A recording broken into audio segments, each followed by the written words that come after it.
ನಿಮಗಿದು ಗೊತ್ತೇ?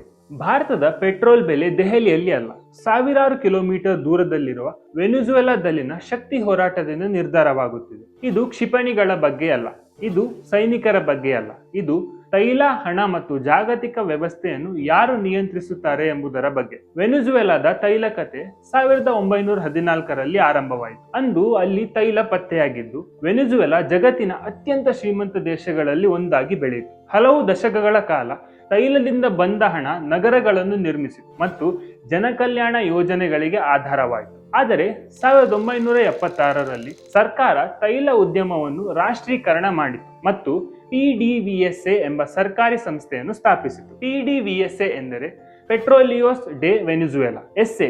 ಇದು ವೆನಿಜುವೆಲಾದ ಸರ್ಕಾರಿ ಸ್ವಾಮ್ಯದ ತೈಲ ಮತ್ತು ನೈಸರ್ಗಿಕ ಅನಿಲ ಕಂಪನಿ. ತೈಲ ಉದ್ಯಮ ರಾಷ್ಟ್ರೀಕರಣದ ನಂತರ ಇದನ್ನು 1976ರಲ್ಲಿ ಸ್ಥಾಪಿಸಲಾಯಿತು. ಈಗ ಒಂದು ಪ್ರಶ್ನೆ, ವೆನಿಜುವೆಲಾದಂತಹ ದೂರದ ದೇಶದಲ್ಲಿನ ಸಂಘರ್ಷ ಭಾರತದಲ್ಲಿ ನೀವು ಪೆಟ್ರೋಲ್ ಮತ್ತು ದಿನಸಿ ವಸ್ತುಗಳಿಗೆ ಎಷ್ಟು ಹಣ ಕೊಡಬೇಕು ಎಂಬುದನ್ನು ಹೇಗೆ ನಿರ್ಧರಿಸಬಹುದು? ವೆನಿಜುವೆಲಾದ ಬಳಿ ಜಗತ್ತಿನ ಅತಿ ದೊಡ್ಡ ತೈಲ ಸಂಗ್ರಹವಿದೆ, 300 ಬಿಲಿಯನ್ ಬ್ಯಾರೆಲ್ಗಳಿಗಿಂತ ಹೆಚ್ಚು. ಕಾಗದದ ಮೇಲೆ ನೋಡಿದರೆ ಅದು ಅತ್ಯಂತ ಶ್ರೀಮಂತ ದೇಶವಾಗಿರಬೇಕು. ಆದರೆ ವಾಸ್ತವದಲ್ಲಿ ವರ್ಷಗಳ ದುರ್ವ್ಯವಸ್ಥೆ, ಅತಿಯಾದ ರಾಷ್ಟ್ರೀಕರಣ ಮತ್ತು ಅಮೆರಿಕದ ಆರ್ಥಿಕ ನಿರ್ಬಂಧಗಳ ತೈಲ ಉತ್ಪಾದನೆಯನ್ನು ದಿನಕ್ಕೆ 30 ಲಕ್ಷ ಬ್ಯಾರೆಲ್ಗಳಿಂದ 1 ಮಿಲಿಯನ್ಗಿಂತ ಕಡಿಮೆ ಮಟ್ಟಕ್ಕೆ ಇಳಿಸಿವೆ. ಆದರೂ ವೆನಿಜುವೆಲಾ ಮಹತ್ವದಾಗಿದೆ, ಏಕೆಂದರೆ ಮಾರುಕಟ್ಟೆಗಳು ಕೇವಲ ಸರಬರಾಜಿಗೆ ಮಾತ್ರ ಪ್ರತಿಕ್ರಿಯಿಸುವುದಿಲ್ಲ, ಅದು ಅಪಾಯಕ್ಕೂ ಪ್ರತಿಕ್ರಿಯಿಸುತ್ತದೆ. ಅಮೆರಿಕದ ಪ್ರಕಾರ ವೆನಿಜುವೆಲಾದ ಮೇಲೆ ಅದರ ಒತ್ತಡ ಅಪರಾಧ ಮತ್ತು ಪ್ರಜಾಪ್ರಭುತ್ವದ ವಿಷಯಕ್ಕೆ ಸಂಬಂಧಿಸಿದೆ. ಆದರೆ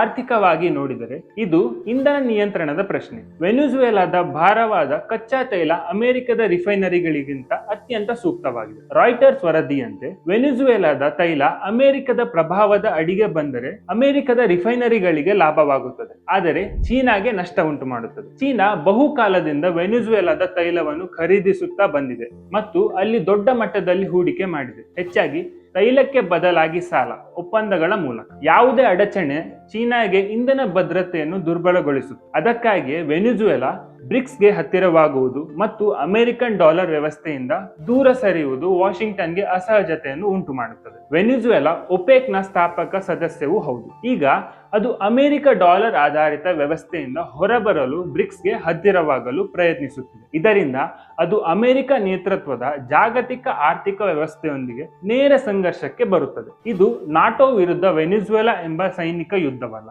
ಇದು ಹಣಕಾಸು ಮತ್ತು ಆರ್ಥಿಕ ಶಕ್ತಿ ಹೋರಾಟ. ಒತ್ತಡಗಳು ಹೆಚ್ಚಾದಾಗ ತೈಲ ಬೆಲೆಗಳು ತಕ್ಷಣ ಏರಿಕೆಯಾಗುವುದಿಲ್ಲ. ಮೊದಲಿಗೆ ಮೌನವಾಗಿ ಅಪಾಯ ಪ್ರೀಮಿಯಂ ಸೇರಿಕೊಳ್ಳುತ್ತದೆ. ಸರಬರಾಜು ನಿಜವಾಗಿಯೂ ವ್ಯತ್ಯಗೊಳ್ಳುವ ಮುನ್ನವೇ ವ್ಯಾಪಾರಿಗಳು ಭಯದ ಬೆಲೆಯನ್ನು ಲೆಕ್ಕ ಹಾಕುತ್ತಾರೆ. ಇದರ ಪರಿಣಾಮ ಭಾರತಕ್ಕೂ ತಲುಪುತ್ತದೆ. ಭಾರತ ತನ್ನ ತೈಲದ ಸುಮಾರು 85% ಆಮದು ಮಾಡಿಕೊಳ್ಳುತ್ತದೆ. ನಾವು ವೆನಿಜುವೆಲಾದಿಂದ ಹೆಚ್ಚು ತೈಲ ಖರೀದಿಸದಿದ್ದರೂ ತೈಲದ ಬೆಲೆ ಜಾಗತಿಕವಾಗಿರುತ್ತದೆ. ಬೆಲೆ ಏರಿದರೆ ಭಾರತ ಹೆಚ್ಚು ಹಣ ಕೊಡಬೇಕಾಗುತ್ತದೆ, ಇಂಧನ ದುಬಾರಿಯಾಗುತ್ತದೆ, ಆಹಾರ ಬೆಲೆ ಏರುತ್ತದೆ ಮತ್ತು ರೂಪಾಯಿ ದುರ್ಬಲವಾಗುತ್ತದೆ. ಪ್ರತಿ ಬ್ಯಾರೆಲ್ಗೆ ಕೇವಲ $5 ರಿಂದ $10 ಏರಿಕೆಯು ಸಾಮಾನ್ಯ ಕುಟುಂಬಗಳಿಗೆ ದೊಡ್ಡ ಹೊಡೆತ ನೀಡುತ್ತದೆ. ಆದ್ದರಿಂದ ಇದು ವೆನಿಜುವೆಲಾದ ಸಮಸ್ಯೆ ಅಲ್ಲ, ಅಥವಾ ಅಮೆರಿಕದ ತಂತ್ರ ಮಂತ್ರವೂ ಅಲ್ಲ. ಜಾಗತಿಕ ತೈಲ ರಾಜಕೀಯವೇ ನಮ್ಮ ದಿನನಿತ್ಯದ ಬೆಲೆಗಳನ್ನು ನಿರ್ಧರಿಸುತ್ತದೆ ಎಂಬುದಕ್ಕೆ ಇದು ಸ್ಪಷ್ಟ ಉದಾಹರಣೆ. ನಿಜವಾದ ಪ್ರಶ್ನೆ ಯಾರು ಗೆಲ್ಲುತ್ತಾರೆ ಎಂಬುದಲ್ಲ, ಯಾರು ಬೆಲೆ ಕಟ್ಟುತ್ತಾರೆ ಎಂಬುದು, ಮತ್ತು